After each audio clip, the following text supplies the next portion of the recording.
Hermanos, el que cuenta esta historia más vívidamente es Flavio Josefo. Y Flavio Josefo describe en lujo de detalles lo que pasó. Dice, dentro de los muros la carnicería era horrorosa. Cuando se incendió el santuario, el templo, fue algo increíble. La gente no podía creer que se estaba quemando el templo. Y había miles de judíos metidos así como sardinas dentro del templo porque pensaron que Dios los iba a proteger porque estaba en el templo. Así están los adventistas del séptimo hoy en día. No nos salgamos de la iglesia adventista porque ahí Dios nos va a proteger. El templo de Jehová, el templo de Jehová. Y creen que se van a salvar porque están dentro del templo, de la organización. Cuando venga la destrucción, comenzaréis por mi santuario. Y comenzaron por los varones que estaban delante del templo. Oh, mis hermanos, la historia se repite. Y la destrucción de Jerusalén es tan solo un pálido reflejo de lo que vendrá. Cuando la ira de Dios se derrame sin mezcla de misericordia sobre un mundo rebelde y sobre un pueblo escogido que menospreció la misericordia y la gracia de Dios. Dice aquí, furiosos, los soldados arrojaban teas encendidas en las cámaras contiguas al templo y con sus espadas degollaron a gran número de los que habían buscado refugio allí. Miles y miles de judíos perecieron. La sangre corría como agua por las gradas del templo. Hermanos, las gradas del templo eran de mármol blanco y se hizo una catarata roja. La sangre corría como una catarata en las escalinatas del templo. Dice aquí que los soldados mataban y mataban y mataban y se hizo el montón de muertos y pisaban arriba de la montaña de cadáveres para seguir matando más todavía. Y por las calles de Jerusalén, por las mismas calles empedradas donde Jesús cargó su cruz y donde las mujeres lloraban por él porque no aguantaba el peso de la cruz. En el mismo recodo donde Jesús les dijo, no lloréis por mí, llorad por vosotros y por vuestros hijos. Porque Jesús vio lo que venía y se podría haber salvado esa nación. Y se perdieron. ¿Qué va a pasar con nuestra amada iglesia? Es terrible. Qué terrible. El edificio entero se prendió llamas. Los oficiales del ejército romano se vieron obligados a retroceder ante el fuego y el humo que los cegaba, y el noble edificio fue entregado a su fatal destino. Aquel espectáculo llenaba de espanto a los romanos. ¿Qué sería para los judíos? Toda la cumbre del monte de Sión que dominaba la ciudad despedía fulgores como el cráter de un volcán en plena actividad. Los edificios iban cayendo a tierra uno tras otro en medio de un estrépito tremendo y desaparecían en el abismo ardiente de las llamas. Eso peor que las Torres Gemelas, hermano. En las Torres Gemelas murieron unas 5,000 personas. En Jerusalén, 1,5 millones de judíos perdieron la vida. Es una de las masacres más grandes de la historia. La más grande. Pero no fue en un solo lugar, fue a lo largo de años y en distintos lugares. Fue la de los judíos por los nazis, 6 millones. Pero la de Jerusalén fue toda en un mismo lugar, en un mismo día. 1,5 millones de personas murieron en un solo día. Las techumbres de cedro del templo eran como sábanas de fuego. Los dorados capiteles de las columnas resplandecían como espigas de luz rojiza y los torreones inflamados despedían espesas columnas de humo y lenguas de fuego. Las colinas vecinas estaban iluminadas y dejaban ver grupos de gente que se agolpaban por todas partes siguiendo con la vista en medio de la horrible inquietud del avance de la obra destructora. Los muros y las murallas de la ciudad estaban llenos de curiosos que ansiosos contemplaban la escena, algunos con rostros pálidos por hallarse presa de la más atroz desesperación. Otros encendidos por la ira al ver su impotencia para vengarse por la destrucción del templo, el tumulto de las legiones romanas que desbandadas corrían de aquí para allá, los agudos lamentos de los infelices judíos que morían entre las llamas, se mezclaban con el chisporroteo del incendio y con el estrépito de los derrumbes. En los montes repercutían los gritos de espanto y los ayes de la gente que se hallaba en las alturas a lo largo de los muros. Se oían gritos y gemidos y aún los que morían hacían un supremo esfuerzo para lanzar un lamento de angustia y desesperación. Dentro de los muros de la ciudad, la carnicería era horrorosa. El cuadro que se contemplaba de los muros era terrible. Hombres, mujeres, jóvenes, viejos, soldados, sacerdotes, los que peleaban, los que pedían misericordia, los que eran degollados en el horror de la desordenada matanza, superó el número de los asesinados al de los asesinos. Más que todo el ejército romano. Para seguir matando, los legionarios tenían que pisar sobre los montones de cadáveres. Y hermanos, si eso le pasó a la amada, a la escogida, a Jerusalén, ¿qué podemos esperar nosotros?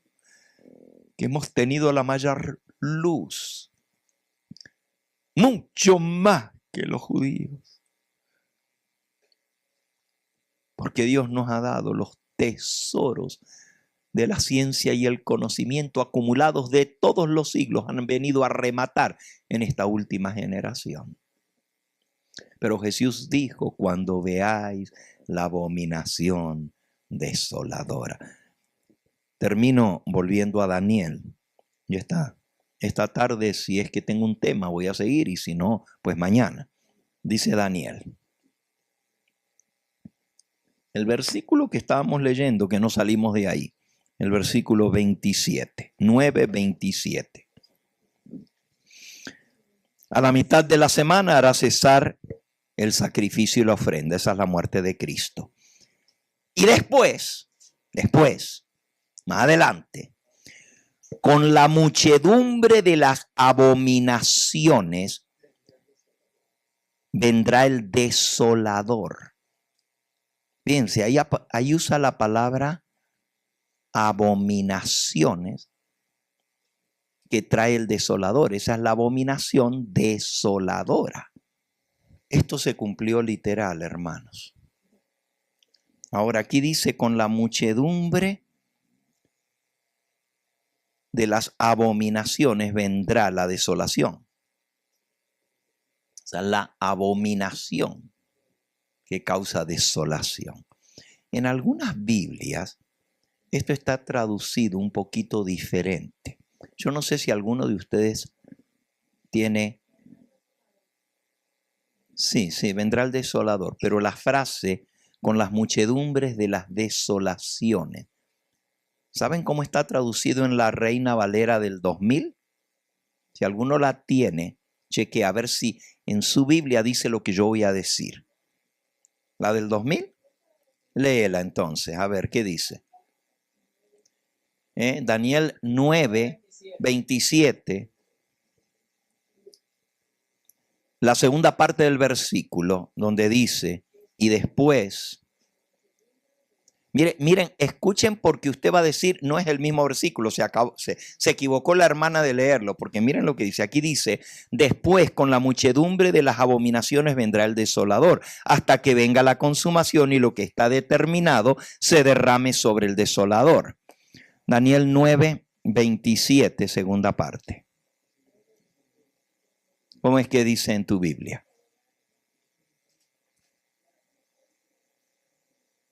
Si quieres me das la Biblia, yo lo leo. O tú lo lees desde allá, ya te pusiste los lentes, ok. 27, segunda parte. Y a la mitad de la semana. Gracias, ahí está la primera parte del versículo. Ahora vamos a la segunda, que es la que nos interesa. Sigue. ¿De qué?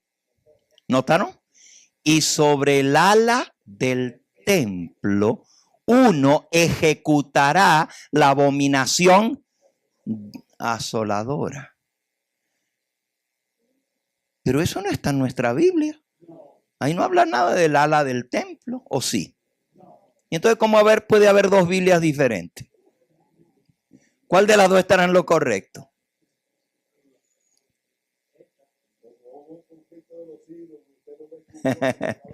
No, hermano, no está alterado el versículo.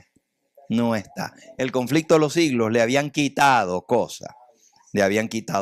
Pero este caso es una traducción más exacta.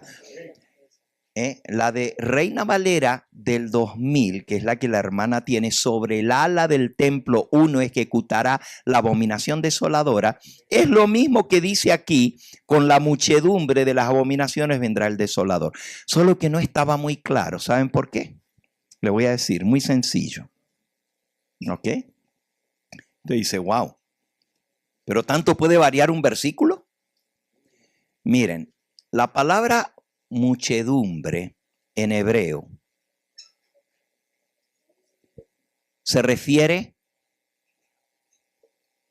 o se dice en hebreo, y la palabra que se usa allí es goyim.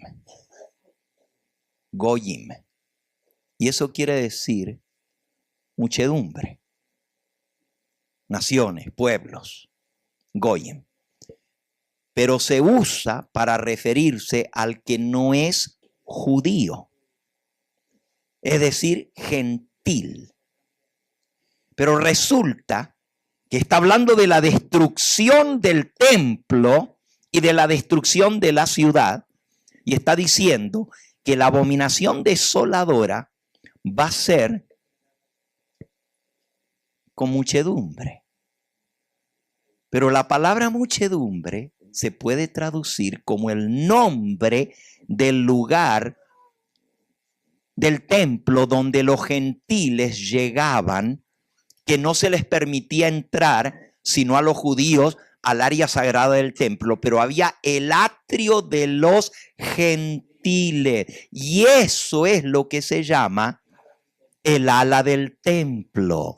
Entonces no hay nada malo. Las dos Biblias dicen lo mismo, porque una dice muchedumbre, solo que el traductor no captó que estaba hablando no de muchedumbre de gente, sino del lugar en el templo donde se reúne la gente mixta que no son judíos, y aquella versión lo captó perfectamente. Elena de White, que no sabía ni hebreo ni griego, lo agarró al vuelo porque Dios se lo mostró. Miren cómo ella lo describe. Y ella no tenía esa Biblia, la Reina Valera del 2000. Pero miren lo que ella escribió. Dice así, página 29 del conflicto. Por tanto, cuando viereis la abominación asoladora, de que fue dicha por el profeta Daniel, que estará en el lugar santo. Ahora, Mateo 24 dice, cuando veáis la abominación desoladora, que está en el lugar santo. El lugar santo es el santuario. Así que Jesús también lo entendió de esa manera. Porque él habla de Daniel y habla de la abominación desoladora, pero dice, cuando veáis que está en el lugar santo. Así que Jesús la entendió como en el ala del templo, porque él entendía el hebreo también. Solo que los traductores, muchos siglos después, que no eran ni judíos los que la tradujeron, no se dieron cuenta que no era un nombre genérico de Goyim, sino un nombre del lugar del templo, que es el ala del templo de los gentiles. Pero miren lo que dice Elena de White. Entonces, los que están en Judea huyan a los montes. Y ahora escuchen cómo ella lo explica. Tan pronto como los estandartes del ejército romano idólatra fuesen clavados en el suelo sagrado, ese es en el lugar santo, suelo sagrado, que se extendía más allá de los muros, el ala de los gentiles.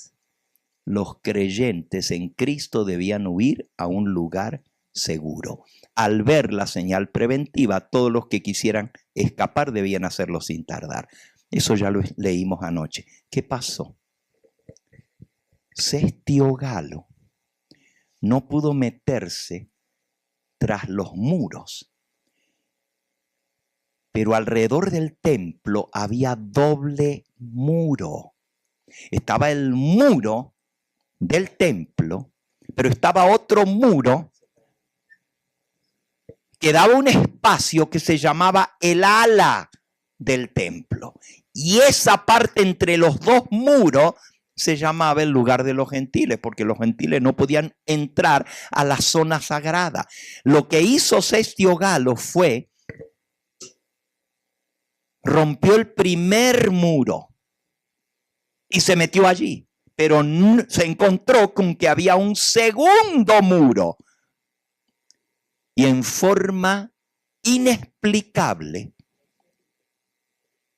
prendió retirada. Pero clavó antes de irse los estandartes idolátricos del ejército romano, la bandera romana.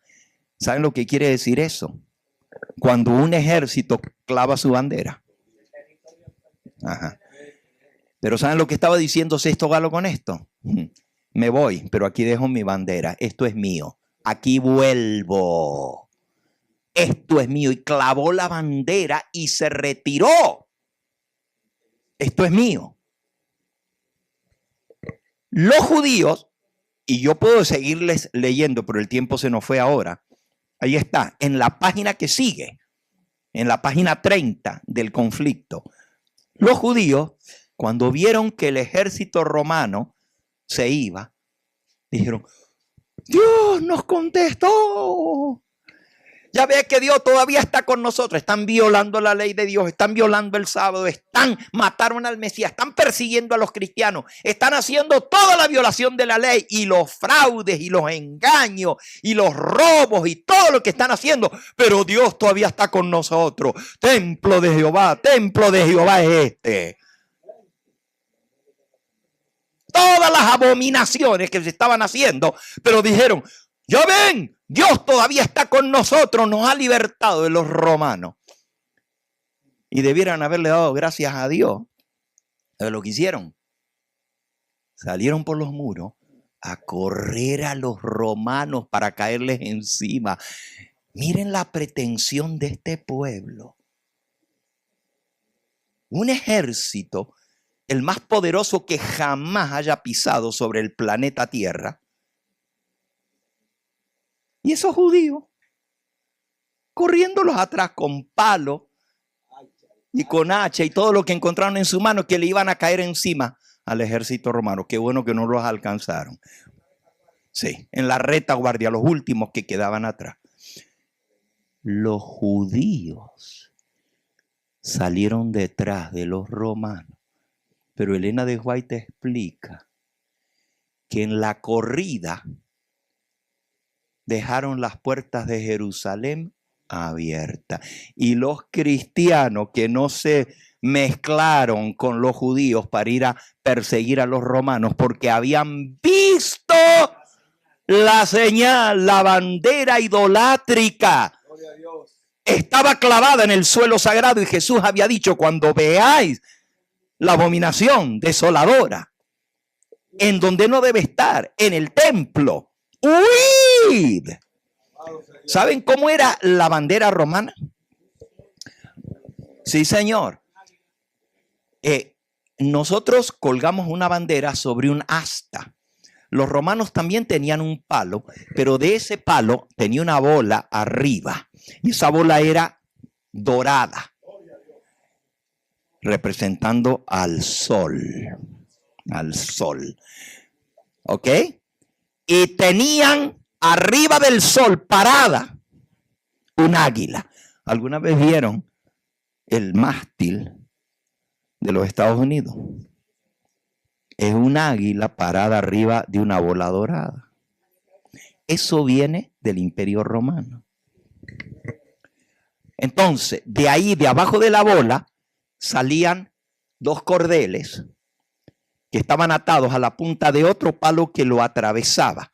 Es decir, la bandera no estaba pegada así sobre el mástil, sino de arriba de la bola salían dos así y había un palo que atravesaba el mástil y de ahí se colgaba la bandera, que entonces quedaba abierta, que se podía ver. Y en la bandera romana estaba la efigie del emperador, que era adorado como si fuera Dios. Así que arriba estaba el sol y el águila, porque el ejército romano se llamaban las águilas romanas.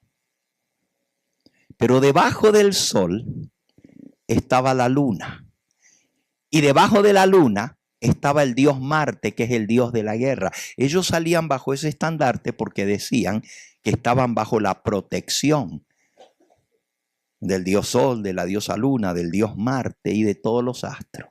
Por eso dice Elena de White, los estandartes idolátricos.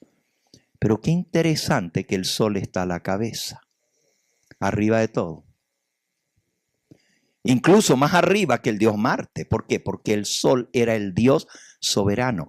Los romanos adoraban los dioses planetarios que giraban en torno al sol. Fíjense qué interesante, que siglos más tarde la gente se volvió más burra porque pensaban que era la Tierra que era la Tierra, que el sol era el que giraba en torno a la Tierra. Pero ya en la época de los romanos ellos sabían que el astro supremo en torno al cual giraban los planetas era el sol, no la Tierra. No la Tierra, miren. Bueno, pero esa es otra historia. El símbolo del dios Sol metido en el suelo sagrado. Eso tuvo un cumplimiento literal, pero ni un solo cristiano pereció en la masacre, porque cuando vieron el símbolo de las huestes romanas metidas en donde no tenía que estar, el lugar sagrado, los dioses romanos metidos en el suelo sagrado, dijeron: esta es la señal que Jesús dio. Y aprovecharon que los judíos todos habían salido a correr a los romanos y dejaron las puertas abiertas, y los cristianos agarraron fuga, pero no había tiempo. ¿Saben por qué no había tiempo? El que estaba en la terraza, si entraba a buscarlo de adentro, podían regresar los judíos y cerrar las puertas y ya no iban a poder escapar. El que estaba en el campo y ahora vio las puertas abiertas, no podía entrar a la ciudad, se tenía que ir desde el campo, no regresar, porque el tiempo era limitado para escaparse. Miren, hermanos, la abominación desoladora tiene que ver, abominación, la palabra abominación, sikutz en hebreo, tiene que ver con los ídolos. Los ídolos son abominación.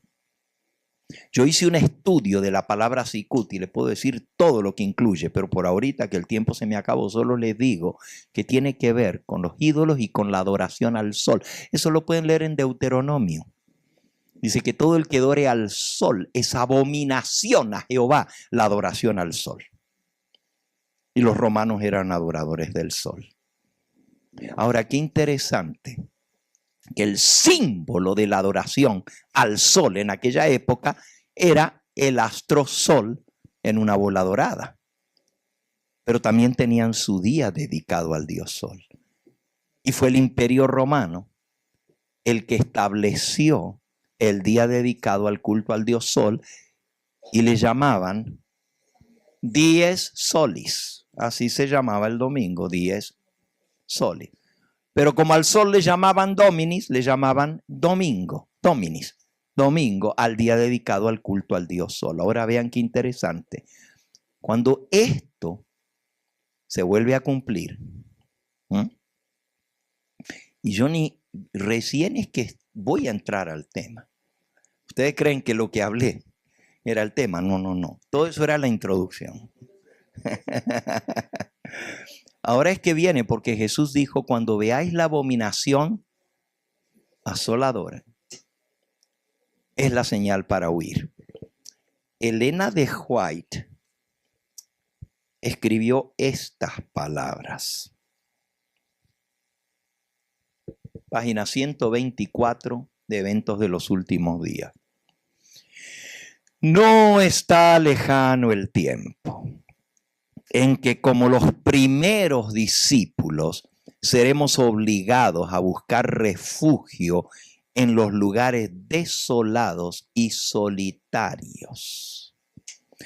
Así como el sitio de Jerusalén por los ejércitos romanos, con los estandartes idólatras levantados en el suelo sagrado, que ya leímos en el conflicto, fue la señal para que huyesen los cristianos de Judea. Así, la asunción de poder por parte de los Estados Unidos, estableciendo el decreto que imponga el día de descanso papal, el domingo, será para nosotros la amonestación. Será el tiempo de abandonar las grandes ciudades y prepararnos para abandonar las menores en busca de hogares retraídos en lugares apartados entre las montañas. Esta tarde vamos a entrar a esa segunda parte del tema.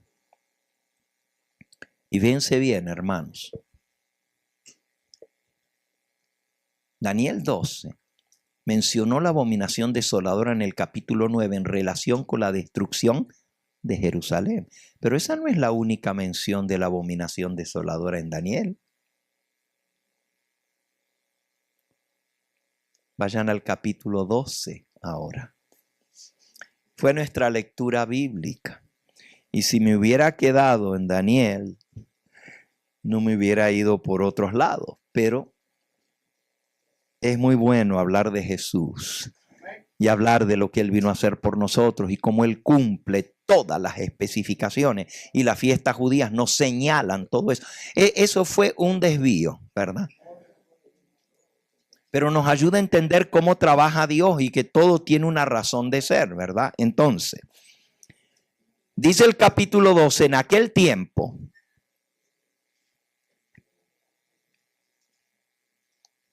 ¿cuál es aquel tiempo?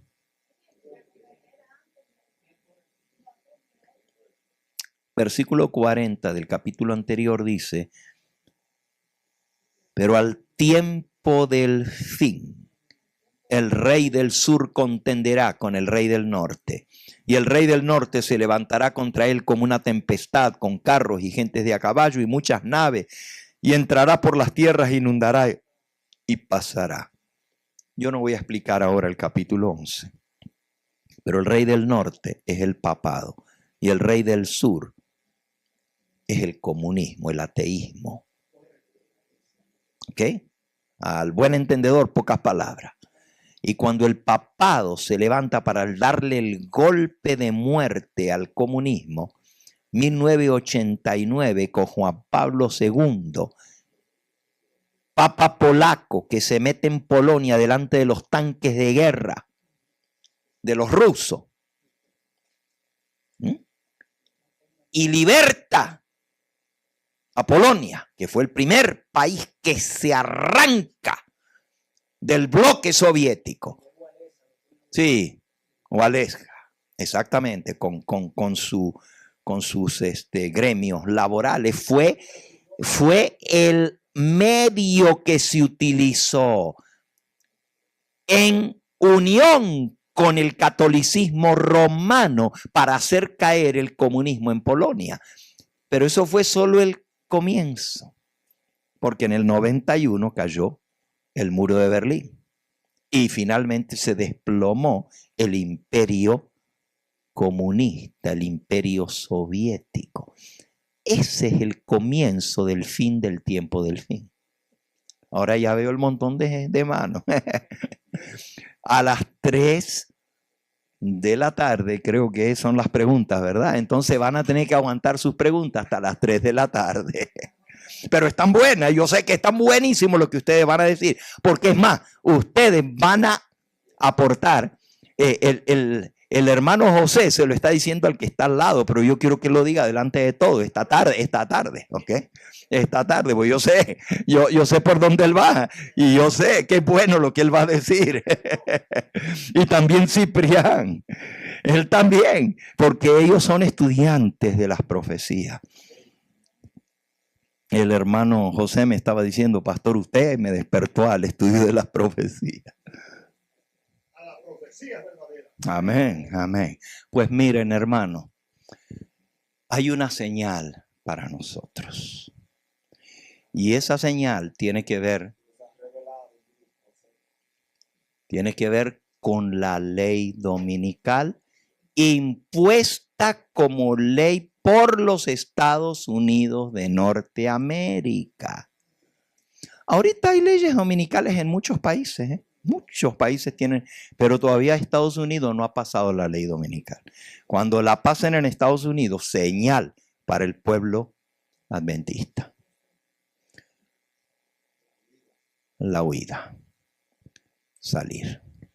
Pero todavía no es irse a meter a los lugares retraídos, porque ¿quién va a dar el fuerte pregón? Esta tarde les voy a dar un delineamiento de los eventos finales. El gatillo que dispara los eventos finales es la ley dominical, pero de ahí en adelante hay un montón de otras cosas que se tienen que dar antes que se cierre el tiempo de gracia. Cuando se cierra el tiempo de gracia, termina Jesús su obra en de juicio en el santuario celestial, es porque ya no hay nadie más a quien salvar. Se agotó. Se agotó la misericordia de Dios, pero no porque Él no tiene más misericordia, sino porque todos la rechazaron. Es decir, Dios no va a terminar el juicio mientras haya uno que pueda salvar. Pero mientras haya uno que Él pueda salvar, Jesús va a interceder. Pero cuando todo el mundo haya endurecido su corazón contra Dios, Jerusalén, Jerusalén. Y ustedes saben que el juicio comienza por la casa de Dios. El pueblo adventista vamos a ser los primeros en ser juzgados y sellados cuando se promulgue la ley dominical. Comienza por el pueblo adventista. Y los que sean sellados, 144,000 sellados, van a salir a dar el fuerte pregón, porque el derramamiento del Espíritu Santo, el refrigerio de la presencia del Señor, la lluvia tardía vendrá sobre ellos, y llenos del Espíritu Santo, ahora sí van a decir: no adoren a la bestia, no adoren a su imagen, no reciban su marca, es el falso día de descanso impuesto por ley. Ahorita no hay todavía eso. Nosotros conocemos el mensaje y lo estamos proclamando, pero todavía no se ha proclamado la ley dominical. Cuando se proclame la ley dominical, el poder que va a tener ese mensaje va a ser como nunca antes, pero también el odio que se va a levantar va a ser como nunca antes. Seguimos con esto. La lección para esta hora es: prestemos atención a las profecías del Señor. Jesús nos dice: cuando veáis la abominación asoladora de que habló el profeta Daniel. Termino con Daniel. Daniel 12 estamos. Deben que yo voy y digo, en aquel tiempo, y ya me paré porque dije cuál es aquel tiempo y tengo que ir a explicar lo que es aquel tiempo. El fin del tiempo del fin. Recuerden que hablamos anoche que hay tiempo del fin. 1798 es el comienzo del tiempo del fin. Pero después hay fin del tiempo. Y después hay fin del tiempo del fin. Eso es cuando se cierra la gracia. Pero el fin del tiempo es cuando se levanta el rey del norte y aplasta al rey del sur.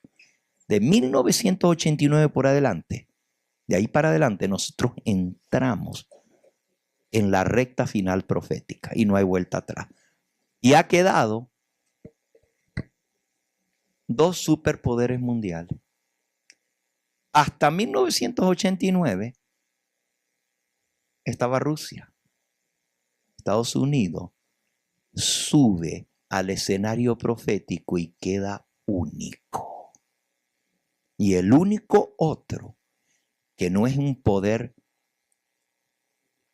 político, sino un poder religioso, que se metió en la política y se le va a dar el gobierno del mundo, es el papado. Cuando salió aquel libro, Las llaves de esta sangre, de Malachi Martin, él decía que había 3 contrincantes para el nuevo orden mundial. El comunismo, Rusia, Estados Unidos y el Papa. Y por supuesto, él es un jesuita que dice que el que tiene derecho a gobernar el mundo es el Papa. Y él decía que el Papa es el que va a tomar el control del mundo, pero que tiene que eliminar al comunismo y tiene que eliminar a los Estados Unidos. El pobre jesuita no andaba en mal camino, porque a él se le dieron las instrucciones del diablo, y eso es lo que el diablo quiere hacer, porque en Estados Unidos está el pueblo, surge el pueblo que predica el mensaje final.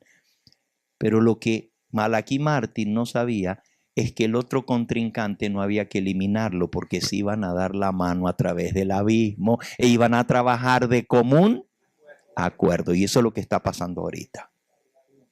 Juntos, Estados Unidos y el papado. Entonces nosotros estamos mucho más avanzados en esto, en la profecía. Y lo que viene es el tiempo de angustia. En aquel tiempo se levantará Miguel, el gran príncipe que está de parte de los hijos de tu pueblo, y será tiempo de angustia cual nunca fue desde que hubo gente hasta entonces. Pero en aquel tiempo será libertado tu pueblo, todos los que se hallen escritos en el libro. Así que el tiempo de angustia comienza con la ley dominical, pero termina con la liberación del pueblo de Dios. Rapidito, porque ya Nos dijo Francisco que hay que cumplir la hora de la comida. Pero estamos comiendo, muchachos, y la comida que nosotros tenemos está mejor que aquella. Pero ya terminamos, no se preocupen, ya terminamos, ya pasó. Pues cuando yo dije, ya voy a terminar, él dijo, ya, la clave del pastor Gambetta. Y él subió aquí, miren, escuchen.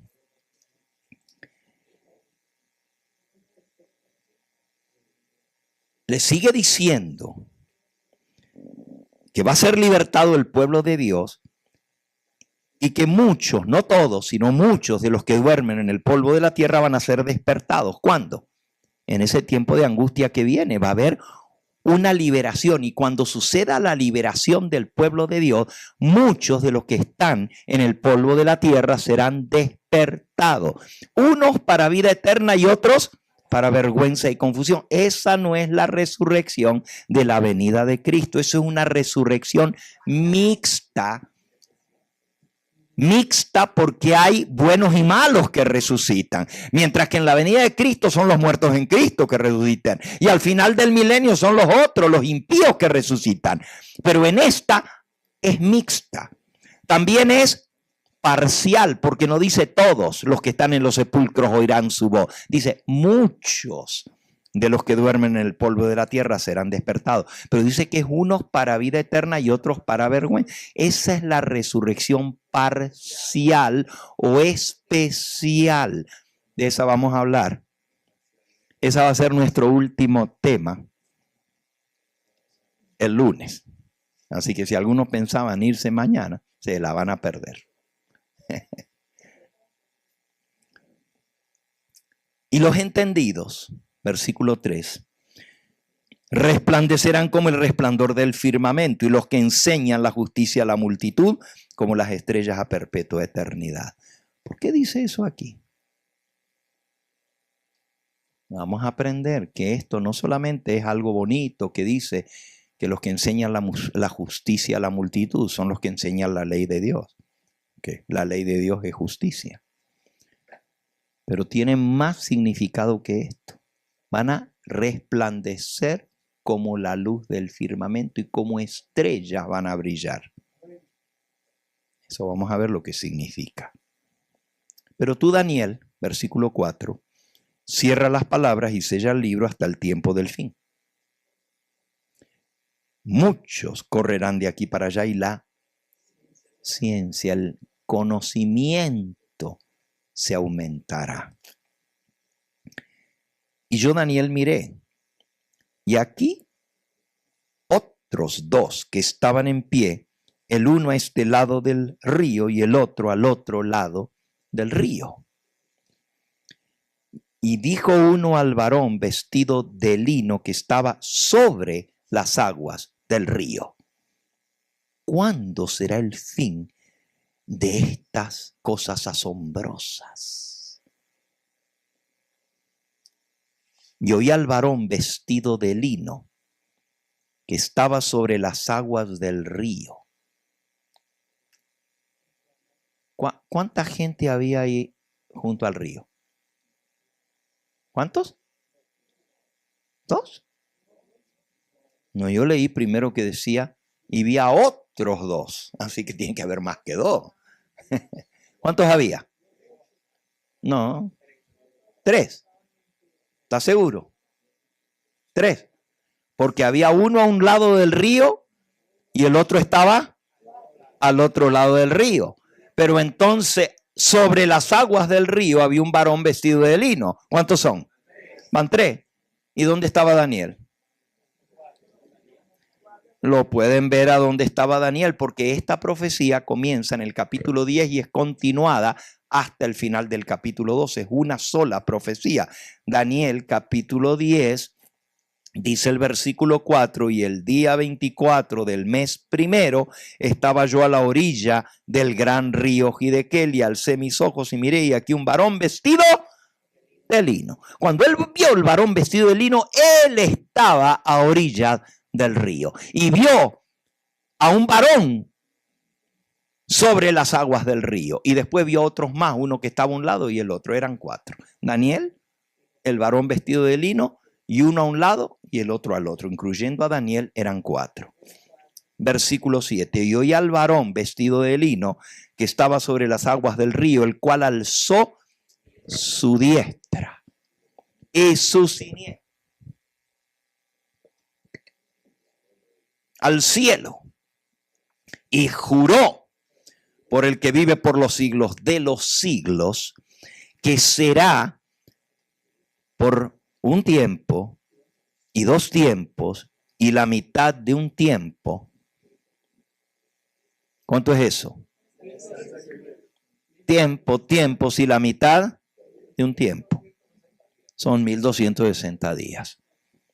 Y cuando se acabe la dispersión del poder del pueblo santo, todas estas cosas serán cumplidas.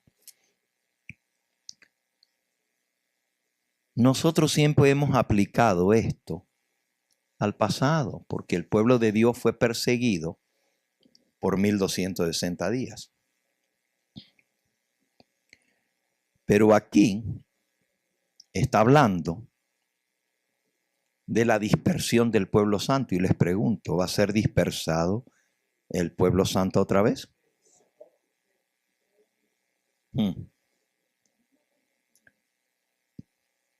Tuvo un cumplimiento los 1260 días en el pasado, pero aquí está hablando del tiempo de angustia. Daniel preguntó, ¿cuándo será el fin de estas cosas? Y el varón vestido de lino, que es nada más ni nada menos que Cristo. Por cierto, vestido de lino quiere decir más que eso, hermano.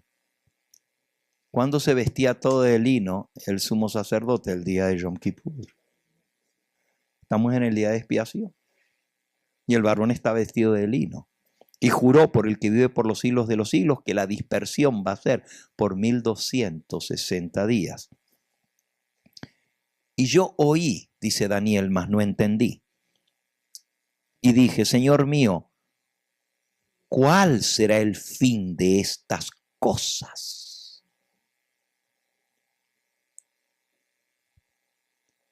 ¿Tú oíste? ¿Oíste lo que leí? ¿Lo oíste?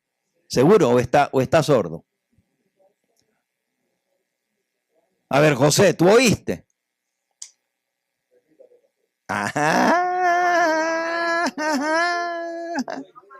No me explique. No estaba dormido. Yo dije, ¿oyeron ustedes? ¿Oyeron? Sí. ¿Cuándo será el fin de estas cosas? Daniel dice, yo oí, pero no entendí. Ahora les pregunto a ustedes, ¿oyeron? ¿Entendieron? La pregunta sí, pero ¿entendieron cuándo va a ser el fin? ¿Cómo se aplica esto? Si alguien lo entendió, que se pare y me diga cuándo comienza y cuándo terminan los 1260 días. No. No hay fecha para el fin de la gracia. No. Tampoco. Oíste, pero no entendiste. Estamos igual que Daniel. Sigo leyendo. Yo oí, pero no entendí. Y dije, Señor mío, ¿cuál será el fin de estas cosas? Y él respondió, anda Daniel, porque estas palabras están cerradas y selladas hasta el tiempo del fin. Es decir, no se podían entender en otro tiempo más que en el tiempo del fin. Muchos serán limpios y emblanquecidos y purificados. Los impíos procederán impíamente y ninguno de los impíos entenderá, pero los entendidos comprenderán. No voy a explicar esto ahora, pero esto tiene que ver con el juicio investigador. El ser limpios, emblanquecidos y purificados. Y también tiene que ver con el fin de la gracia, porque dice, y los impíos procederán impíamente. Son las palabras, si ustedes se fijan en su Biblia, la referencia a esto es Apocalipsis 22:11. El impío siga siendo impío Y el que está limpio siga siendo limpio. De eso está hablando aquí. Fíjense, está hablando del fin del tiempo de gracia. Así que tú no estabas muy lejos. Desde versículo 11, el tiempo que sea quitado el continuo. Olvídense de la palabra sacrificio, porque eso no está en el original. Desde el tiempo en que sea quitado el continuo, tamid en hebreo, para establecer la abominación desoladora. Ah, ¿la vieron? Ahí está la abominación desoladora. Habrá 1290 días. Entonces, hermana, si los 1260 van de la ley dominical hasta el fin, entonces ¿cómo hay 1290? Está muy bueno. Todo eso pasó en la historia, pero estamos hablando del tiempo de angustia, mi hermano. Tiempo de angustia. ¿Cuándo será el fin del tiempo de angustia? Preguntó Daniel. Y sigue diciendo, va a haber 1290. Bienaventurado, versículo 12, el que espere y llegue a 1335 días.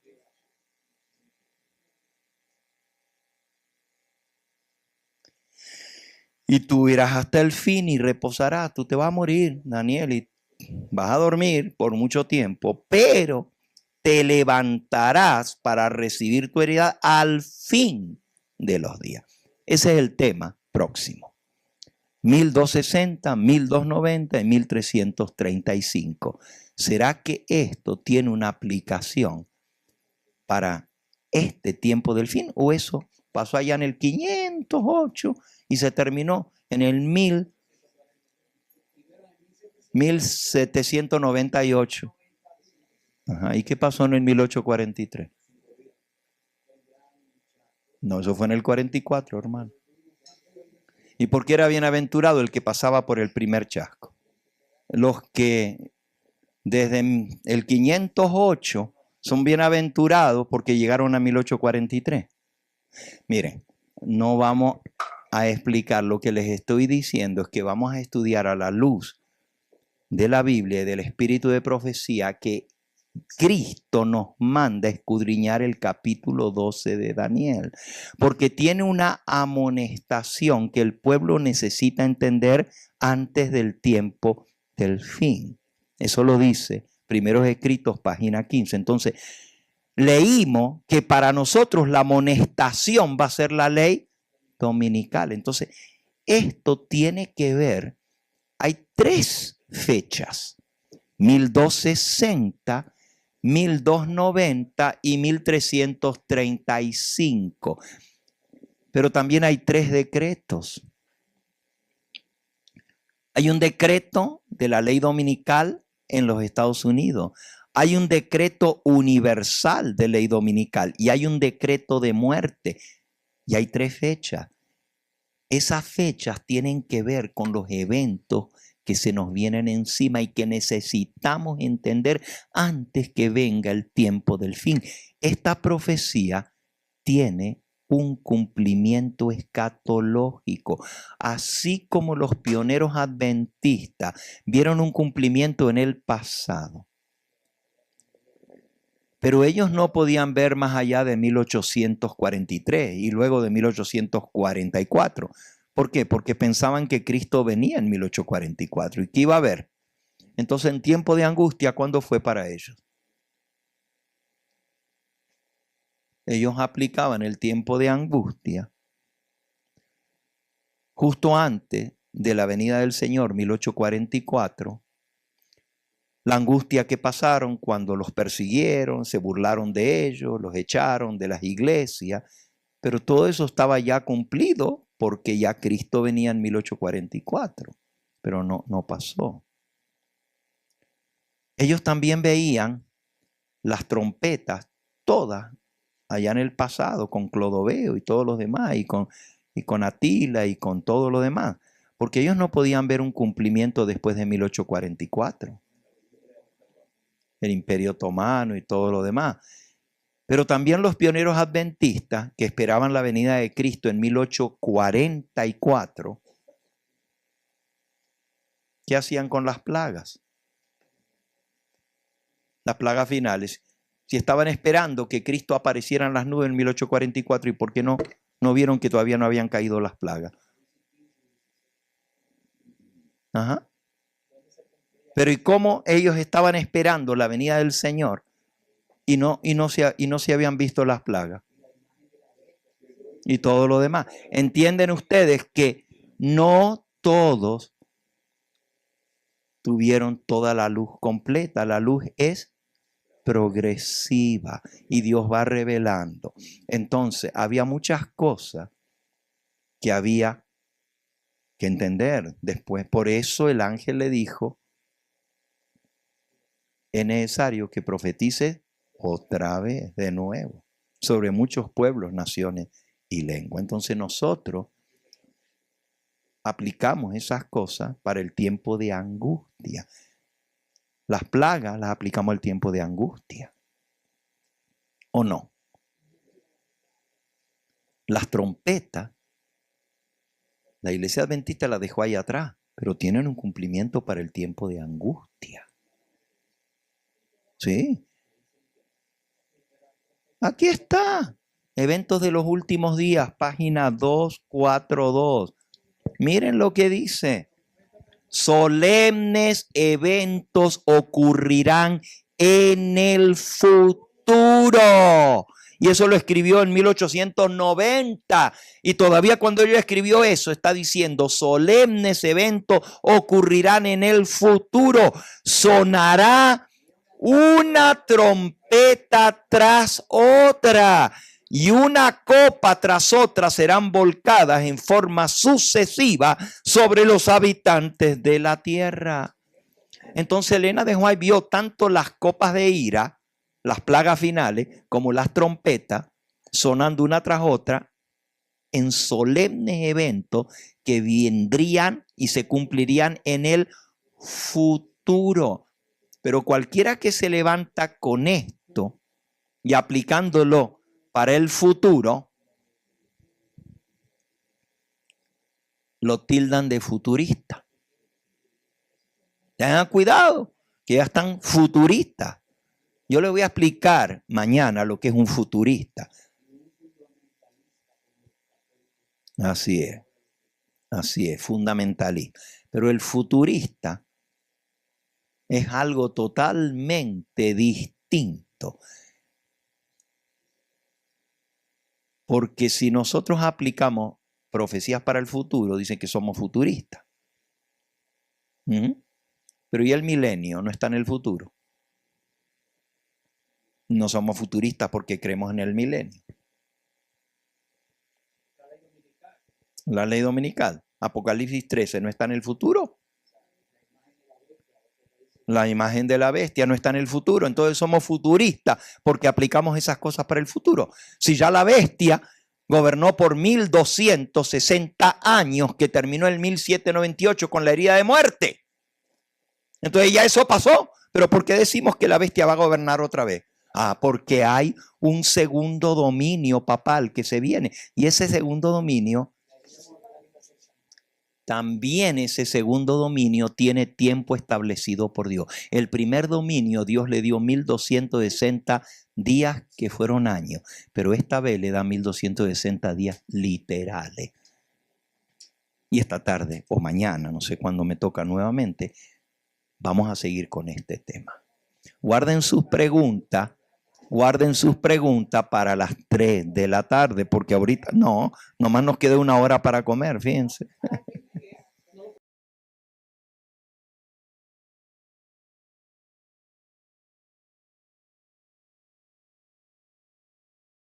Elena de White es muy clara al respecto. Ella establece un paralelismo directo. Así como el acercamiento de los ejércitos romanos fue la señal para los discípulos de la inminente destrucción de Jerusalén, así también una acción específica en nuestros días será la señal para nosotros de que el tiempo de la paciencia de Dios ha llegado a su límite. En el libro Joyas de los Testimonios, tomo 2, Página 166, ella declara que cuando nuestra nación abjure de los principios de su gobierno de tal manera que promulgue una ley dominical, entonces el protestantismo dará la mano al papismo. Esta unión, esta apostasía nacional que se tornará mundial, es la contraparte moderna de la abominación desoladora. No estamos hablando de meras especulaciones teóricas. Estamos hablando de la sustitución de la autoridad divina por la autoridad humana, la entronización de un falso día de reposo en lugar del sábado bíblico, el séptimo día santificado por el Creador desde el Génesis capítulo 2, versículos 1 al 3.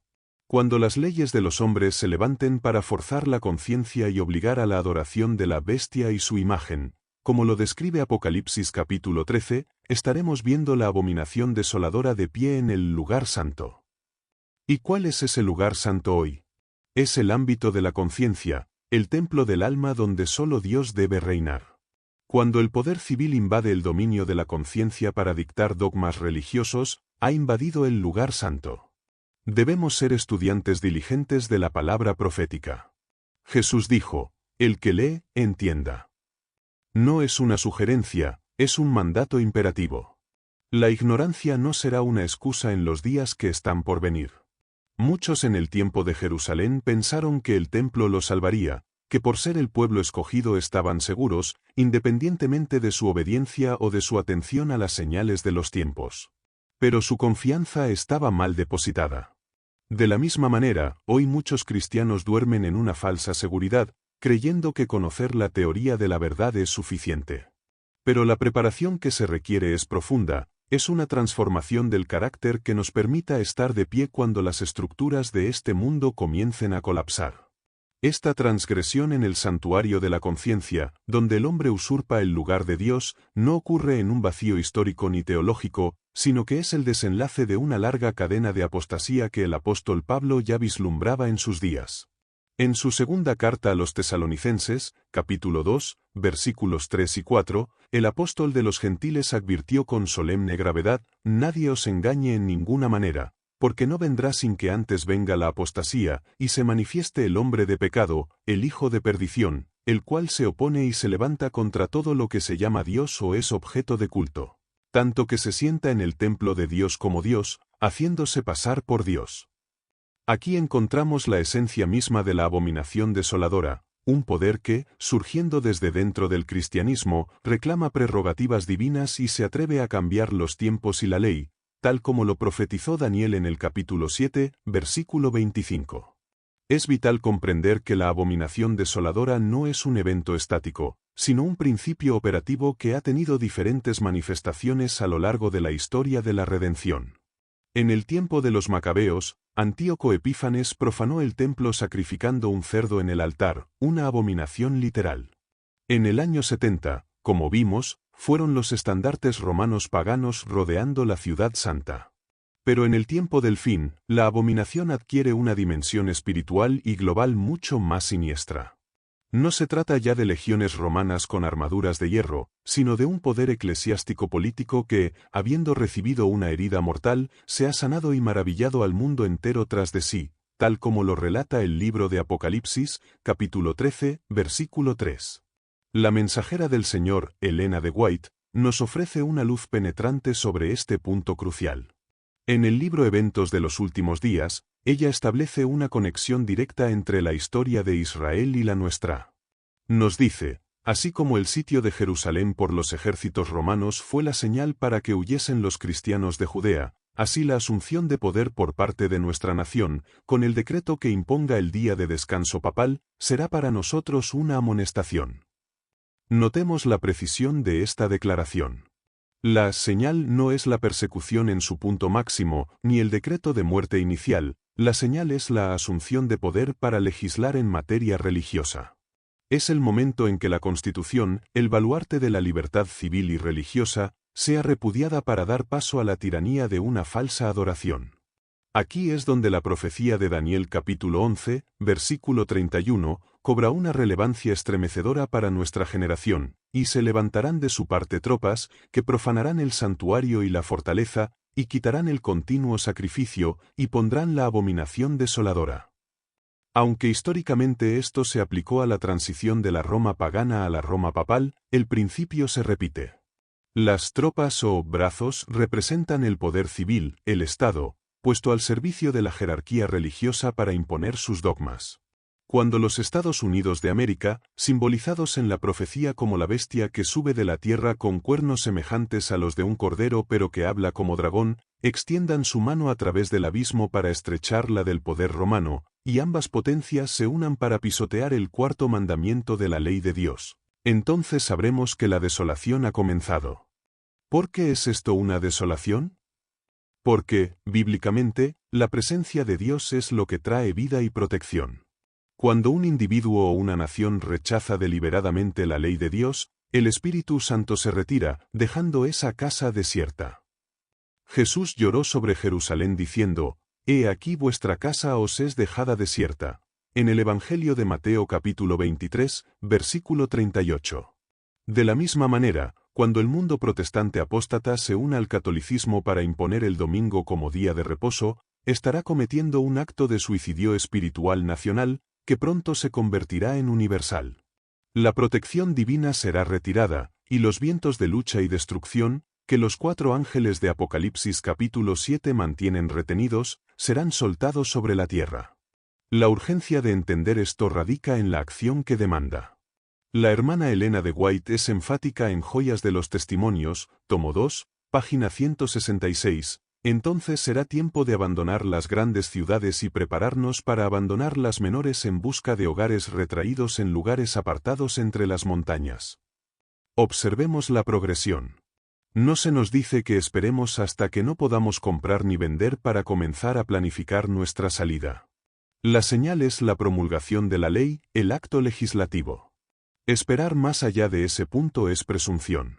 Así como los judíos que se demoraron en salir de Jerusalén después de la retirada de Cestio Galo quedaron atrapados cuando Tito regresó, así los adventistas que se demoren en las ciudades cuando la ley dominical sea inminente o promulgada, se encontrarán atrapados en una red de dificultades de la que será casi imposible escapar. El Señor, en su infinita misericordia, nos ha dado detalles específicos para que no seamos tomados por sorpresa. En el Evangelio de Lucas, capítulo 21, versículo 25, Jesús habla de angustia de las gentes, confundidas a causa del bramido del mar y de las olas. Esta confusión social, política y económica será el caldo de cultivo perfecto para que la humanidad, desesperada, busque soluciones rápidas y sobrenaturales. Y aquí entra el engaño maestro de Satanás. La abominación desoladora no vendrá con apariencia de maldad absoluta al principio, sino como una medida necesaria para salvar a la sociedad del caos, para restaurar la moralidad y para detener los desastres naturales que, según dirán los falsos maestros, son castigos de Dios por la profanación del domingo.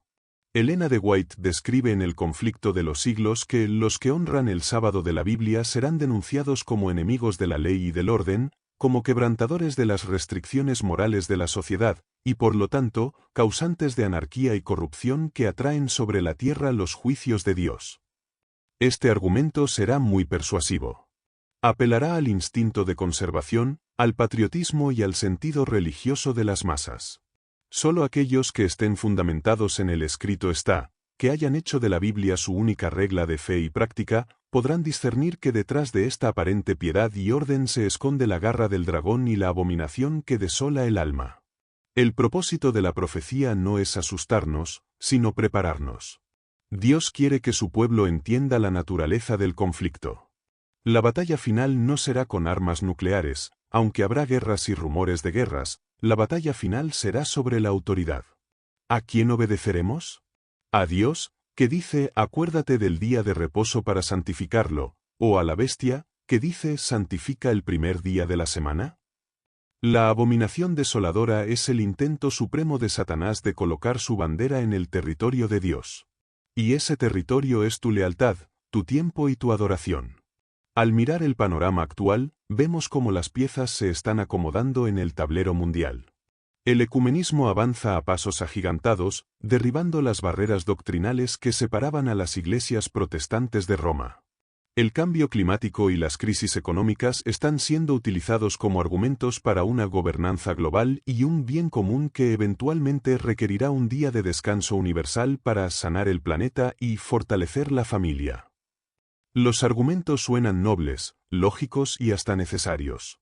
Pero, amados hermanos, el veneno más peligroso es el que se mezcla con el alimento más dulce. La verdad presente nos llama a despertar del sueño de la conformidad y a reconocer que las sombras de la tarde se están alargando. El llamado a salir de las ciudades no es solo una estrategia de supervivencia física, es una necesidad espiritual. En las grandes urbes, el ruido, la distracción, el vicio y la constante presión por la conformidad social la ahogan la voz suave y apacible del Espíritu Santo. Elena de White nos advierte que las ciudades se convertirán en focos de tal corrupción y violencia que será imposible vivir en ellas sin comprometer nuestra fe.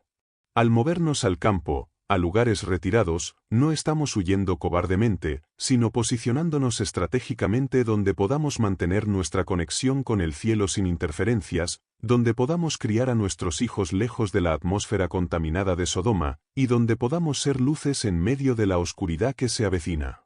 La huida a los montes de la que habló Jesús es tanto física como espiritual, es una separación decidida del sistema babilónico que está a punto de colapsar bajo el peso de sus propios pecados. Al profundizar en este misterio de iniquidad que se cierne sobre el horizonte profético, es imperativo que comprendamos la mecánica interna de cómo se establece esta abominación en el tiempo del fin. No surgirá de la noche a la mañana como un hongo venenoso, sino que es el fruto maduro de una lenta pero constante erosión de los principios fundamentales de la libertad de conciencia. La profecía bíblica, con su precisión quirúrgica, nos lleva al corazón de la potencia que liderará este movimiento global. En el libro de Apocalipsis, capítulo 13, versículo 11, el apóstol Juan ve subir de la tierra otra bestia, una que tenía 2 cuernos semejantes a los de un cordero, pero hablaba como dragón. Esta imagen es vital para descifrar el enigma. Los cuernos de cordero simbolizan juventud, inocencia, sobre todo, la separación entre la Iglesia y el Estado, principios sobre los cuales se fundó la gran nación del norte, los Estados Unidos de América. Sin embargo, la profecía advierte un cambio dramático en su carácter, hablaba como dragón. ¿Cómo habla una nación? Una nación habla a través de sus leyes y sus decretos legislativos y judiciales. La abominación desoladora en su fase final no es otra cosa que el repudio de la Constitución americana y la adopción de principios de coerción religiosa, imitando al papado medieval. Elena de White, con una clarividencia que desafía el tiempo, escribió en el libro El conflicto de los siglos, página 645, que para que los Estados Unidos formen una imagen de la bestia, el poder religioso debe entrometerse en el gobierno civil a tal grado que la autoridad del Estado sea empleada también por la Iglesia para cumplir sus propios fines. Este hablar como dragón es la manifestación de la intolerancia. Cuando los líderes religiosos, alarmados por la decadencia moral, la anarquía social y quizás impulsados por desastres naturales inexplicables, presionen al gobierno para legislar la observancia del domingo como solución a los males nacionales, estarán, sin saberlo o sabiéndolo, erigiendo la abominación desoladora. Es aquí donde la advertencia de Jesús en Mateo 24, versículo 15, cobra su significado más urgente para nosotros. La abominación es el acto de colocar un falso día de adoración, un invento puramente humano y pagano, en el lugar que solo le corresponde al sábado del 4º mandamiento. Es un ataque directo a la soberanía del Creador. Debemos notar con sumo cuidado que este proceso implica un engaño espiritual de proporciones gigantescas. El apóstol Pablo, en su segunda carta a los Corintios, capítulo 11, versículo 14, nos recuerda que el mismo Satanás se disfraza como ángel de luz. En los eventos finales, este disfraz será tan perfecto que, si fuera posible, engañaría aún a los escogidos, según nos dice Mateo 24, versículo 24. La abominación desoladora no vendrá con un rostro horrible, sino envuelta en el manto de la piedad cristiana, del reavivamiento espiritual y de la unidad de las iglesias. Veremos milagros, sanaciones y manifestaciones sobrenaturales que parecerán confirmar que Dios está detrás de este movimiento de unificación. La mensajera del Señor, Elena de White, es tajante en este punto. En Joyas de los Testimonios, tomo 3, página 285, ella declara, el acto de la ley dominical es la señal para salir de las grandes ciudades. Pero profundicemos teológicamente, ¿por qué Dios considera esto una abominación? La palabra hebrea utilizada en Daniel es ikutz, que denota algo detestable, algo que causa horror y repulsión a la santidad divina, a menudo asociada con la idolatría. Al elevar el domingo, un día dedicado originalmente a la adoración del sol por el paganismo y adoptado por Roma como señal de su autoridad eclesiástica, la humanidad estará cometiendo el acto supremo de idolatría, obedecer a la criatura antes que al Creador. Esta sustitución es desoladora porque deja al alma y a la nación vacías de la presencia de Dios. En el antiguo Israel, cuando Manasés puso ídolos en el templo, la gloria de Dios, la Sequina, eventualmente partió. De igual manera, cuando las iglesias protestantes de América, y luego del mundo, se unan con el poder papal para imponer este falso día de reposo, el Espíritu de Dios será retirado de esas organizaciones. Se convertirán en habitación de demonios y guarida de todo espíritu inmundo, tal como lo profetiza Apocalipsis capítulo 18, versículo 2. La estructura externa de la religión permanecerá, habrá himnos, sermones, oraciones y grandes convocatorias, pero la esencia vital, la presencia santificadora de Jehová, se habrá ido, dejando el lugar desolado. Es crucial entender la secuencia de causa y efecto. Elena de White nos dejó una máxima que debería estar grabada en nuestra mente: la apostasía nacional será seguida por la ruina nacional. Esto lo encontramos en Eventos de los Últimos Días, página 137. La abominación desoladora, la ley dominical nacional, es la causa, la desolación, la ruina económica, social y finalmente los juicios de las 7 postreras plagas, es el efecto. No podemos esperar ver la ruina total para entonces decidirnos a actuar. La señal para nuestra preparación y nuestra huida no es la destrucción en sí, sino el decreto que la precede. El profeta Daniel, en el capítulo 12, versículo 1, vincula este tiempo de angustia con el momento en que Miguel se levanta. En aquel tiempo se levantará Miguel, el gran príncipe que está de parte de los hijos de tu pueblo, y será tiempo de angustia, cual nunca fue desde que hubo gente hasta entonces. La colocación de la abominación desoladora marca el inicio del fin del tiempo de gracia. Es el punto de no retorno. Mientras la legislación se debate y se promulga, los vientos están siendo soltados gradualmente, pero cuando la ley se haga firme y universal, la puerta de la misericordia se cerrará. Por eso, la urgencia de nuestra preparación no puede ser exagerada.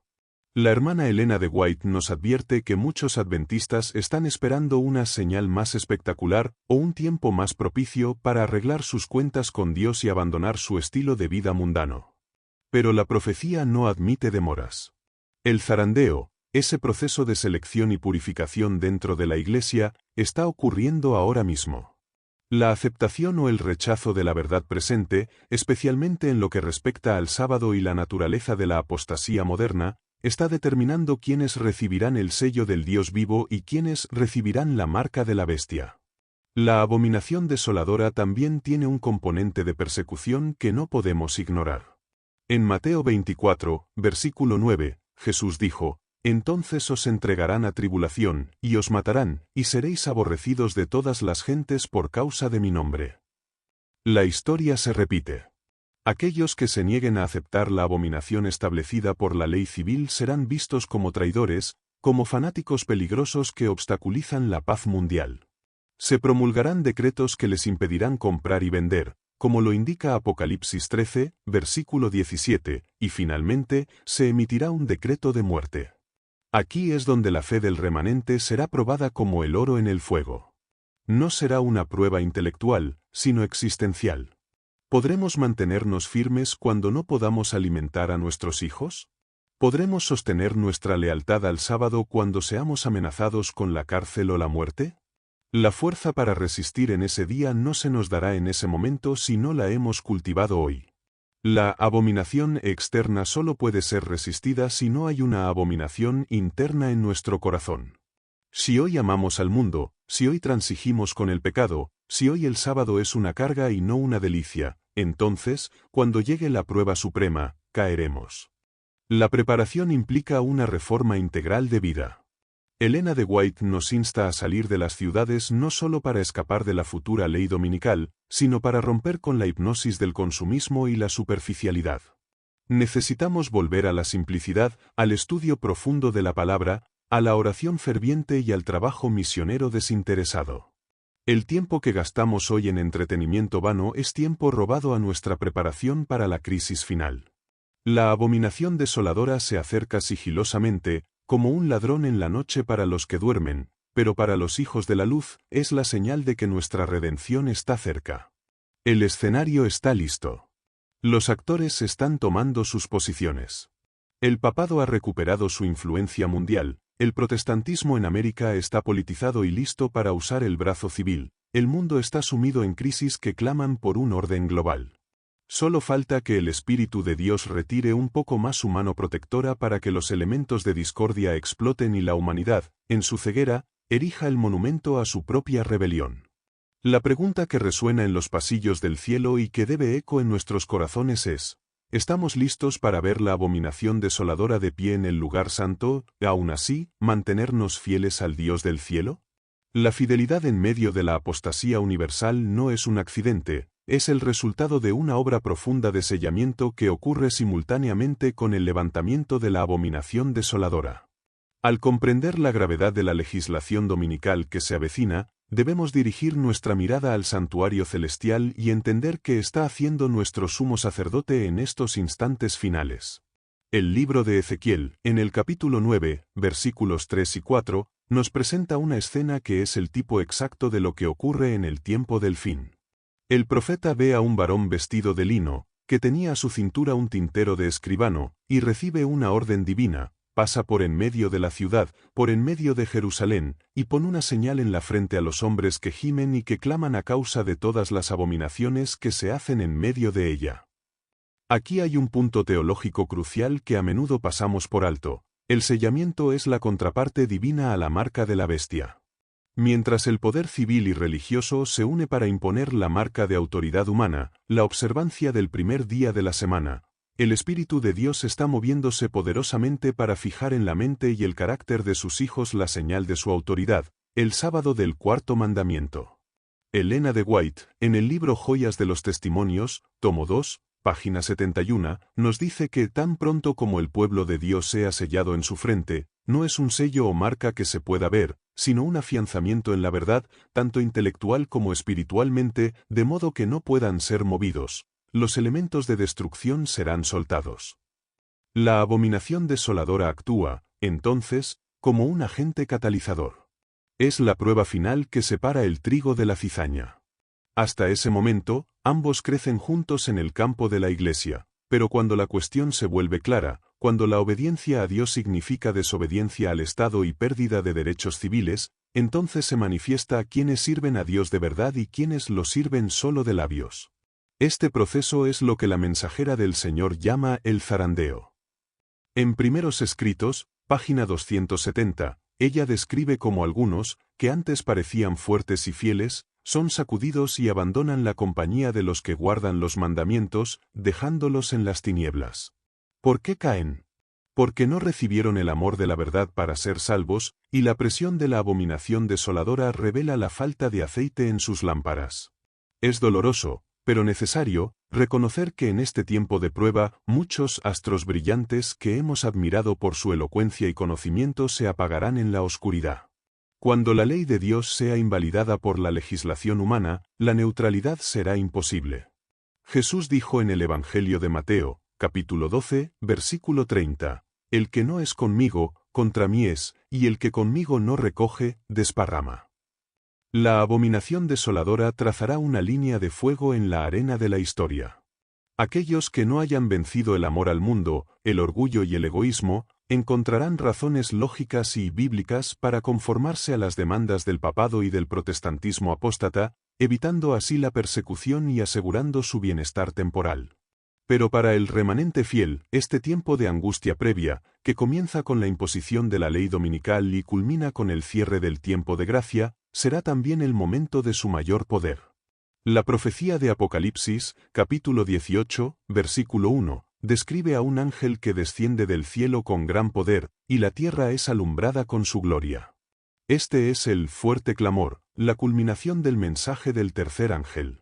Justo cuando la oscuridad moral cubra la tierra y tinieblas las naciones, como dice Isaías capítulo 60, versículo 2, la gloria de Jehová amanecerá sobre su pueblo. La imposición de la abominación desoladora despertará a los hijos de Dios a una actividad ferviente. El Espíritu Santo será derramado en la lluvia tardía, capacitando a hombres y mujeres comunes para proclamar el sábado y la inminente venida de Cristo con una fuerza que ni los reyes ni los gobernantes podrán resistir. La mensajera del Señor nos advierte en el conflicto de los siglos, página 664, que en cada generación Dios ha enviado a sus siervos para reprender el pecado, tanto en el mundo como en la Iglesia. En el tiempo final, la reprensión contra la adoración de la bestia y su imagen será tan clara y cortante que provocará la ira del dragón. Aquí es donde la fe se convierte en visión.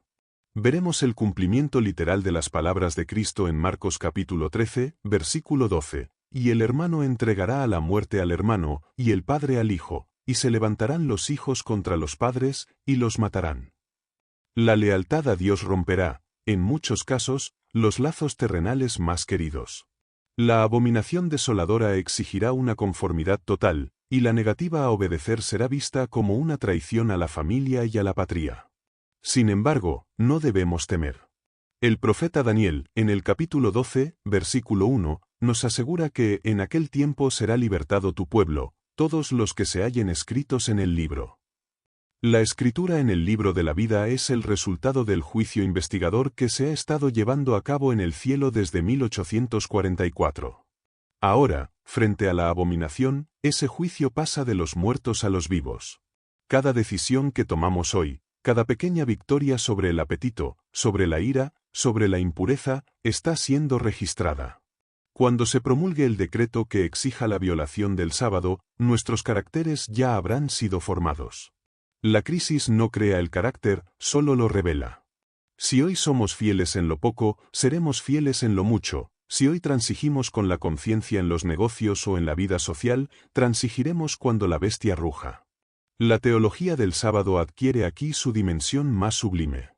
No es solo un día de descanso físico, es el signo de la santificación. En Éxodo capítulo 31, versículo 13, Dios dice: En verdad vosotros guardaréis mis días de reposo, porque es señal entre mí y vosotros por vuestras generaciones, para que sepáis que yo soy Jehová que os santifico. La observancia del sábado en medio de la imposición de la abominación desoladora es la prueba visible de que Dios ha santificado a ese individuo, de que lo ha separado del mundo. Es la bandera de lealtad plantada en la fortaleza del corazón. Mientras el mundo adora a la bestia a través del domingo, el remanente adora al Creador a través del sábado, declarando ante el universo que la ley de Dios es inmutable y que su gobierno es justo. Este conflicto final será breve pero intenso. Elena de White nos dice que los movimientos finales serán rápidos. Dios acortará los días por causa de los escogidos, como leemos en Mateo 24, versículo 22. Si el tiempo de angustia se prolongara indefinidamente, ninguna carne sería salva. Pero Dios tiene el control del termostato de la aflicción. Él permitirá que la abominación desoladora se levante y amenace con destruir a su pueblo, solo para demostrar ante el universo entero la futilidad de la rebelión humana y la invencibilidad de la fe divina. El decreto de muerte, que será la culminación de la legislación dominical, pondrá al pueblo de Dios en una situación similar a la de Esther: si perezco, que perezca. Pero, al igual que en los días de Asuero, el decreto que buscaba la aniquilación del pueblo de Dios se convertirá en el medio de su liberación y glorificación. Mientras la tormenta se acerca, la invitación divina sigue abierta. La puerta del arca de la seguridad aún no se ha cerrado. Jesús está en el lugar santísimo, intercediendo por nosotros, borrando nuestros pecados y ofreciéndonos el poder para vencer. Pero pronto, muy pronto, se escuchará la solemne declaración de Apocalipsis capítulo 22, versículo 11, el que es injusto, sea injusto todavía, y el que es inmundo, sea inmundo todavía, y el que es justo, practique la justicia todavía, y el que es santo, santifíquese todavía. Cuando estas palabras sean pronunciadas, el destino de cada ser humano estará decidido para siempre. La abominación desoladora habrá cumplido su propósito de separar a la humanidad en dos campos irreconciliables y el escenario estará listo para el acto final del drama, la segunda venida de Cristo en poder y gloria. No hay tiempo para la tibieza. La profecía nos llama a una consagración total. Debemos estudiar la palabra de Dios como nunca antes, memorizar las promesas que serán nuestro único sostén cuando nos quiten las Biblias y nos prohíban reunirnos. Debemos educar a nuestros hijos no para que sean exitosos en un mundo que está por perecer, sino para que sean mártires y testigos en el reino inconmovible de Dios. La abominación desoladora es una realidad profética ineludible, pero la promesa de la presencia de Dios es aún más real. He aquí yo estoy con vosotros todos los días, hasta el fin del mundo. Con esta certeza, avanzamos hacia el desenlace de la historia, sabiendo que la victoria ya ha sido ganada en la cruz del Calvario. Cuando la intercesión de Cristo cese en el santuario celestial, la humanidad entrará en un periodo de angustia tal, cual nunca fue desde que hubo gente hasta entonces, según lo profetizado en Daniel capítulo 12, versículo 1. Este momento, conocido teológicamente como el tiempo de angustia de Jacob, no es una mera tribulación física, sino una agonía espiritual profunda que definirá la experiencia del remanente justo antes de la liberación final. La abominación desoladora habrá alcanzado su cenit, la ley de Dios habrá sido totalmente anulada por las legislaciones de la tierra, y los poderes del mal, sin la restricción del Espíritu Santo, tendrán dominio completo sobre los impíos.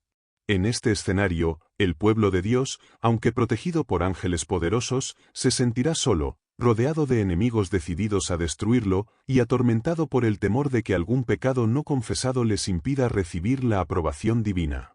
El profeta Jeremías, en el capítulo 30, versículo 7, exclama: «¡Ah, cuán grande es aquel día!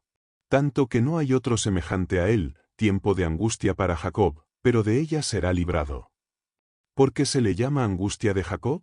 Porque nuestra experiencia será paralela a la de aquel patriarca en la noche de su lucha junto al arroyo de Jaboc. Jacob había pecado, había engañado a su padre y defraudado a su hermano Esaú. Aunque se había arrepentido, cuando supo que Esaú venía con 400 hombres armados, el terror se apoderó de él. En la oscuridad, luchó con un varón que resultó ser el ángel del pacto, Cristo mismo. Su angustia no era tanto por la muerte física, sino por el temor de haber sido desechado por Dios debido a su pecado. La mensajera del Señor, Elena de White, en el libro Patriarcas y Profetas, explica magistralmente esta tipología. Ella nos dice que en el tiempo final, cuando el decreto de muerte sea emitido contra los que guardan el sábado, el pueblo de Dios pasará por una noche de aflicción similar. Satanás acusará a los santos delante de Dios, señalando sus ropas viles, sus defectos de carácter y su indignidad. Y aunque ellos, afligidos, examinarán sus corazones y no encontrarán ningún pecado no confesado, pues sus pecados habrán ido al juicio y habrán sido borrados, la sensación de su propia indignidad será abrumadora.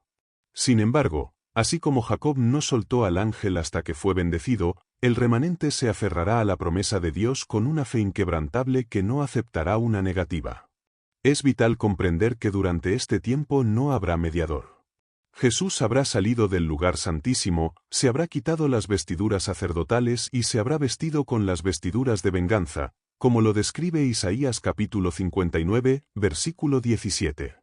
Esto significa que debemos tener un carácter que pueda subsistir ante la presencia de un Dios santo sin un intercesor. Esto no implica que seamos salvos por nuestras obras, sino que la gracia de Cristo habrá completado su obra transformadora en nosotros. La imagen de Dios se reflejará perfectamente en su pueblo. La abominación desoladora externa no encontrará eco en el interior de los fieles. El príncipe de este mundo vendrá, y no hallará nada en ellos, tal como sucedió con Jesús.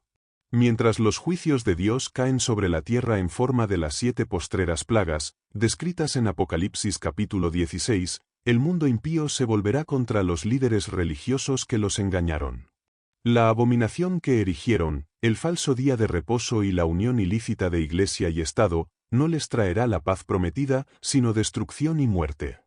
Las aguas se convertirán en sangre, el sol quemará a los hombres con fuego, y la oscuridad cubrirá el trono de la bestia.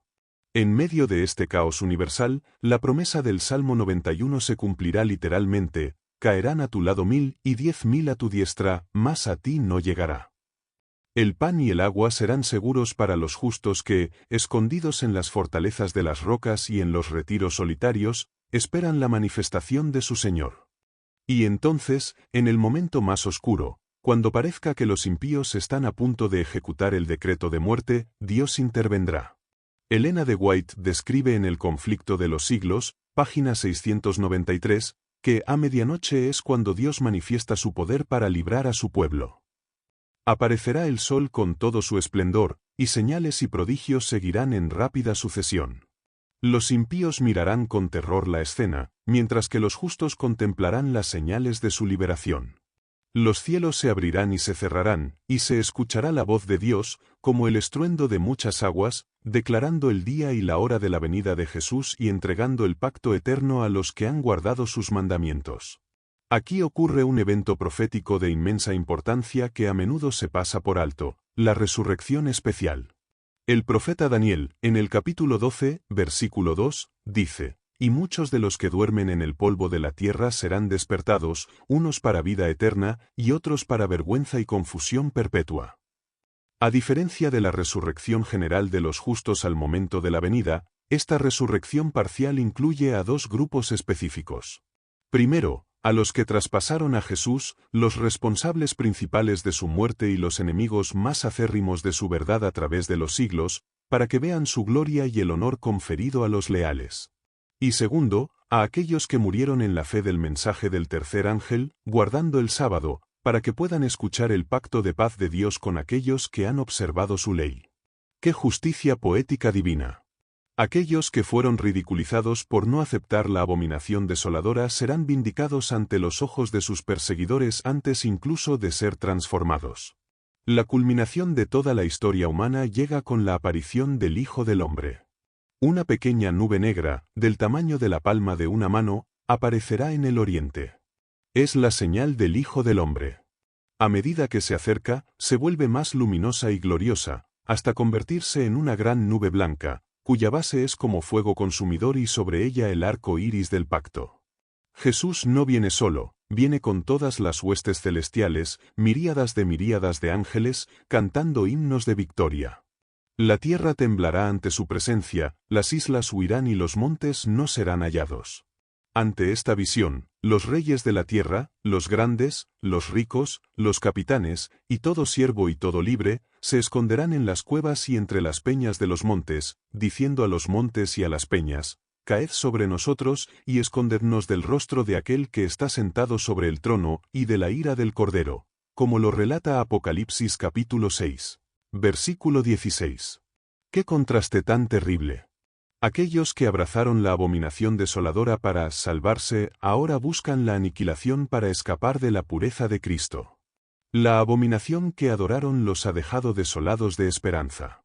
Pero para el remanente, para aquellos que han esperado, que han resistido la presión, que han huido a los montes, que han visto sus bienes confiscados y sus nombres difamados, este es el momento de la redención. Mirarán hacia arriba y dirán: «He aquí, este es nuestro Dios, le hemos esperado, y nos salvará», según Isaías capítulo 25, versículo 9. En un momento, en un abrir y cerrar de ojos, los justos vivos serán transformados, y los muertos en Cristo resucitarán incorruptibles. La mortalidad será absorbida por la vida. Juntos, ascenderán para encontrar al Señor en el aire, dejando atrás un mundo desolado por el pecado y la rebelión humana. Hermanos, la pregunta final no es teórica, sino vivencial. Sabiendo que estas cosas han de suceder, ¿qué clase de personas debéis ser en santa y piadosa manera de vivir? La abominación desoladora está a las puertas. Los eventos se están precipitando. No podemos jugar a ser cristianos. Necesitamos una experiencia real, diaria, viva con Jesús. Necesitamos estudiar los testimonios de su espíritu, no como una lectura opcional, sino como el mapa de ruta para atravesar el campo minado de los últimos días.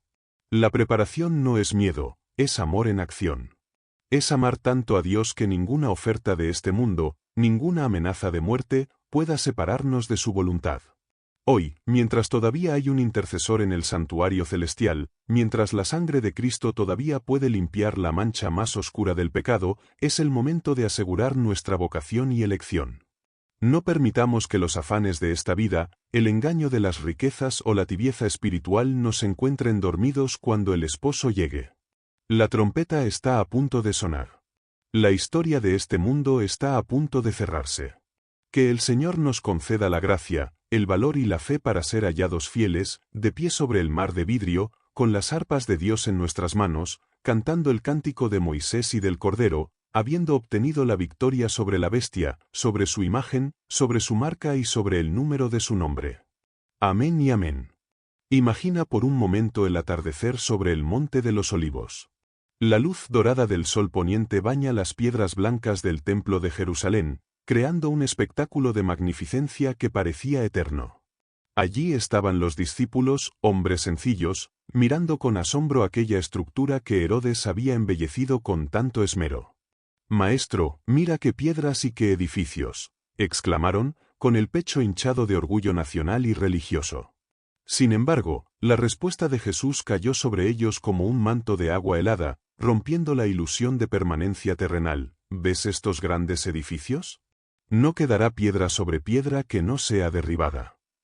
Aquellas palabras no solo sellaron el destino de una ciudad, sino que abrieron una ventana profética que se extiende hasta nuestros días, entrelazando el juicio de una nación con el destino final de la humanidad.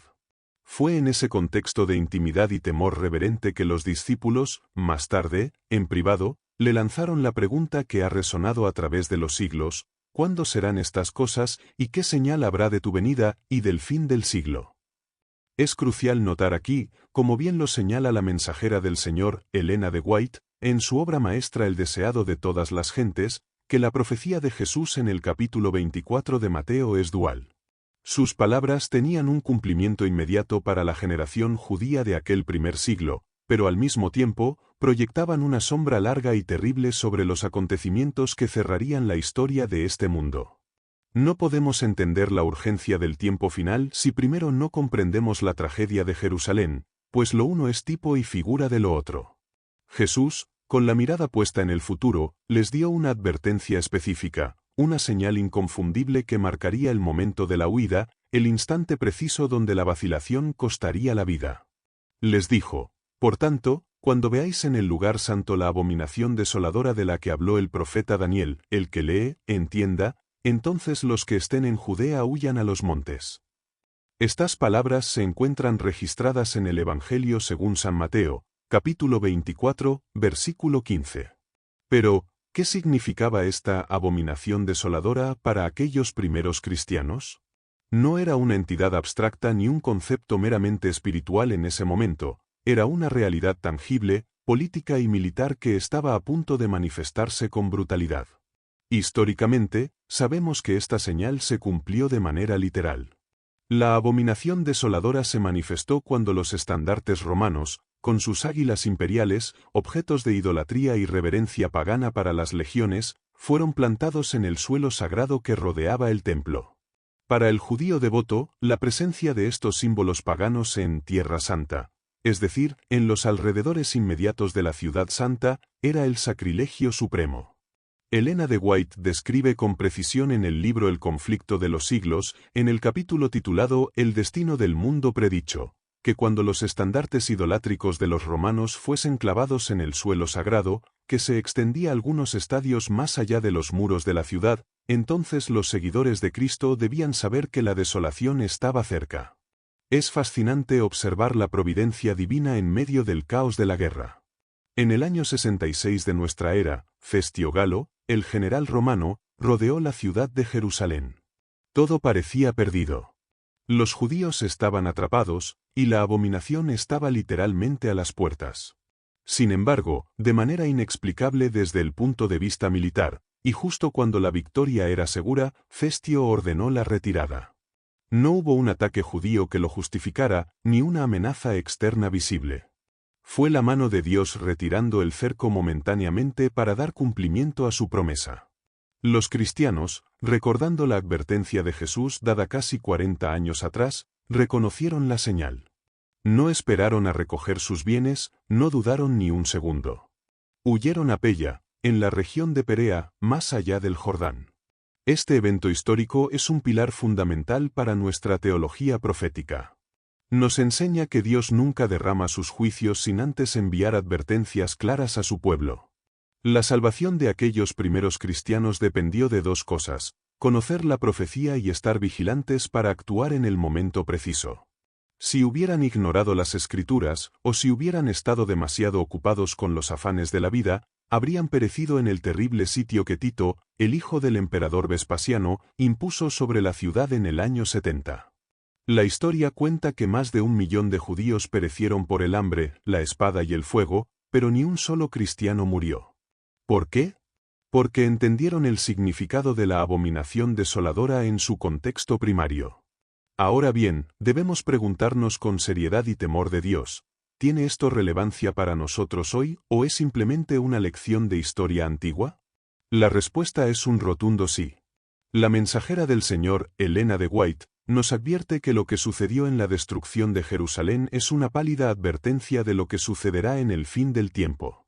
La abominación desoladora tiene un cumplimiento escatológico, un cumplimiento final que afectará no solo a una ciudad en el Medio Oriente, sino a todo el globo terráqueo. Así como hubo una señal física y política para la iglesia primitiva, habrá una señal política y religiosa para la iglesia remanente. El profeta Daniel, en el capítulo 11, versículo 31, y en el capítulo 12, versículo 11, habla de esta potencia desoladora que quitará el continuo sacrificio y pondrá la abominación desoladora.